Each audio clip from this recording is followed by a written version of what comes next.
I want to tell you about a moment I'm not particularly proud of. I was sitting looking at my bank account one day and I realized something that stopped me completely. I could not save anything, not a single euro. Every month the salary arrived and every month it disappeared. And I could not figure out where it was going.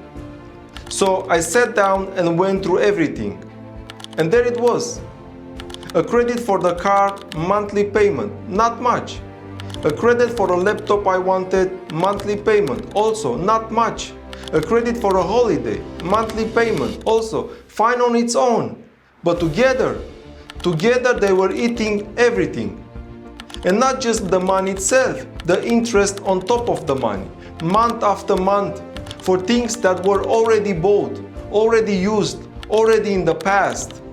See, I was paying for yesterday with the money I needed for tomorrow. And the worst part, each of them felt like completely reasonable decision at the time. The car made sense, the laptop made sense, the holiday made sense. It was only when I saw them all together that I understood what I have done. I have turned my future into a payment plan for my present. That was the moment everything changed for me. And today, that's the moment I want to discuss in this video. Welcome to Nobody Told Mike. I am Mike, an ex-director at one of the big 4 firms. In fact, I worked for all of them. This channel exists for one reason: the financial conversation nobody had with us growing up. Everything in this video is for educational purpose only. I am not a financial advisor. Nothing here is a financial advice. Always speak to a qualified professional before making any financial decision. Now, let us talk about debt and why it's one of the most misunderstood tools in personal finance. So let me tell you what happened after that moment. I made a decision. I was going to pay off every one of those credits as fast as possible. No new credits until they were gone. Whatever I could save each month, it went straight to paying them down. And then, when the last one was paid, I made myself a rule. Small things, I save for them first. I do not take credit for anything that does not build value. Because here is what I learned the hard way. Consumer debt, credit for a laptop, credit for a car, a holiday, does not make you richer. It makes the bank richer. The interest you pay is not a small inconvenience. Over time, it is an enormous transfer of wealth from your future to someone else's present.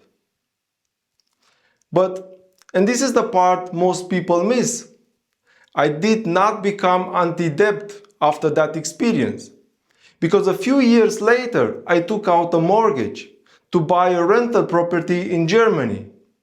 And that debt, at 1% interest, with a rental income covering the monthly payment, that debt made me significantly wealthier. Same word, completely different tool, completely different outcome. See, the problem was never the debt. The problem was that nobody had taught me the difference between debt that builds and debt that destroys. The distinction is what this video is all about. Okay, so let's talk about what debt actually is and what it is not. So let us start with the basics, because I think most people have been taught to think about debt in completely the wrong way. Most people were told one of two things. Either debt is always bad, therefore avoid it completely, owe nothing to nobody, or debt is normal, everyone has it, do not worry about it. And I think both of these are wrong. Let me give you an example. The economist Hyman Minsky, one of the most important economic thinkers of the 20th century, he spent his entire career studying how debt works in economy. And his central work insight was this: debt is inherently dangerous. What makes debt dangerous is using it to fund consumption instead of investments. Do you understand what I mean? Debt to buy something that generates or grows in value, this is the tool being used correctly. Debt to buy something that loses value or generates nothing, this is a tool being used against yourself. The car loses the value the moment you drive it out of the showroom. The laptop depreciates every year. The holiday is gone the moment it ends. The rental property in most markets over any meaningful time of period grows in value, and it generates income every single month. This income helps pay you back the debt. Same word, completely different reality. Now, let me show you what bad debt actually costs, because I think most people massively underestimate it. See, when I took that credit for the car, the laptop and the holiday, each of them felt manageable. 200 amount here, 100 amount there, 100 amount for the holiday, fine individually. But here is what I never calculated. The interest. Consumer credit in most European countries, like personal loan, car finance, buy now, pay later, carries interest rates between 6 and 15% per year. Credit cards can even go higher. Some go above 20%. Now, do you understand what I mean when I say these numbers? The same compound interest that builds your ETF portfolio over 30 years, that same exact force works against you when you carry consumer debt. Every month you do not pay it off the interest compound. The balance grows. The cost increases. And let me give you an example.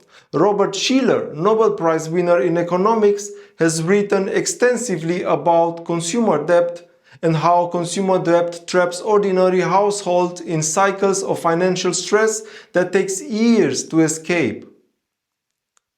Not because people are irresponsible, because the mathematics of compound interest on the wrong side of the equation is brutal. And here is the part that costs me personally. The money I have spent on interest every month, that was money I could not invest. That was money that could have gone into my ETF portfolio. That could have been compounding for me instead of against me. See, bad debt does not just cost you the interest, it costs you everything that money would have become if you have invested it instead. You have to think about like this. If you are paying 10% interest on a personal loan, you need your investments to return more than 10% just to break even. Now, here is where it's getting interesting because good debt does the opposite. Good debt uses someone else's money to buy an asset that grows in value or generate income. And it does something that saving alone can never do it. It lets you buy the asset now, instead of waiting until you have saved enough. Let me show you with my own property what I mean with that. When I bought the rental in Germany, the property prices were already rising. If I had waited until I have saved the full purchase amount, the property would have cost me significantly more by the time I could afford it. The price appreciation would have outrun my savings. The mortgage let me buy it now at today's price with 1% interest. And today, the rental income from the tenant covers the monthly mortgage payment. See, do you understand what I mean? Someone else is effectively paying off my mortgage every month, and the property is growing in value while they do it. This is leverage working for you, not against you. The economist and author Robert Kiyosaki, who wrote Rich Dad and Poor Dad, builds his entire financial philosophy around this distinction. He called it using other people's money, using debt strategically to acquire assets you could not otherwise afford, assets that generate income or appreciate in value. Now, I'm not saying go and borrow everything you can. This is not the point at all. The point is this. Not all debt is equal, and refusing to use debt entirely out of a general fear of owning money can actually slow your wealth building significantly. Because by the time you have saved enough to buy an appreciated asset, the asset costs more. The question is never should I have debt. The question is what is debt for and what does it cost me versus what does it return. Okay, so now let me give you something practical. 3 questions. Ask them every single time before you take on any debt. Every single time. Question 1. Does this asset grow in value or generate income? Property, yes. ETF portfolio bought on margin in certain circumstances, potentially. Car, no. Laptop, no. Holiday, no. If the answer is no, save for it instead. Do not take credit for things that lose value. Question 2. Is the interest rate lower than my expected investment return? If you can borrow at 1% and invest in assets that historically return 8 to 10%, the math works in your favor. If you borrow at 50% on a credit card, you need to earn more than 50% on your investment just to break even. Almost nothing does this consistently. And question 3, can the asset service the debt itself? My rental property, the mortgage is paid by the rental income. The debt services itself. This is the gold standard of good debt. The asset generates enough income to cover its own cost. If the answer is no, think very carefully before proceeding. Ask always these 3 questions: asset value, interest rate, self-servicing. Run every debt decision through those 3 filters and you will never make a bad decision again. Look, I want to come back to that moment at my bank account. Me, salary arrived, everything gone, interest payment for a car I was still driving, a laptop I was still using, a holiday that was already a memory. I think about that version of me a lot. Not with shame, but with something like, okay, I understand now why this happened. Nobody told me the difference, nobody sat down with me and said, hey Mike, look, there is debt that builds your future and debt that sells your future to pay for your present. Nobody showed me that 3 questions. Nobody explained what compound interest looks like when it's working against you instead of working for you. I had to learn it by living it, by getting trapped, by spending months paying off credit instead of building anything. And here is what I want to take from that. The car credit, the laptop credit, the holiday credit, none of them felt like mistakes at the time. Each one felt like a reasonable decision. It was only the combination and the realization that the interest was eating my money, the money I needed to invest. That made me understand that I had done something wrong.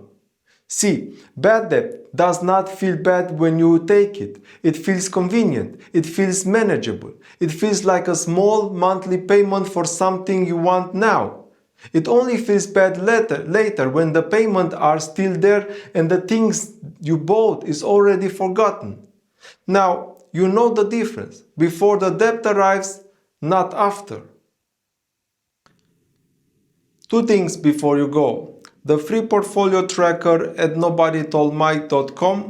Go and calculate what the money you are currently spending on consumer debt interest could become if you invest it instead. That number, your own number, is the most motivating thing I can give you. Link is in the description below. And second, join us on Discord at NobodyToldMike.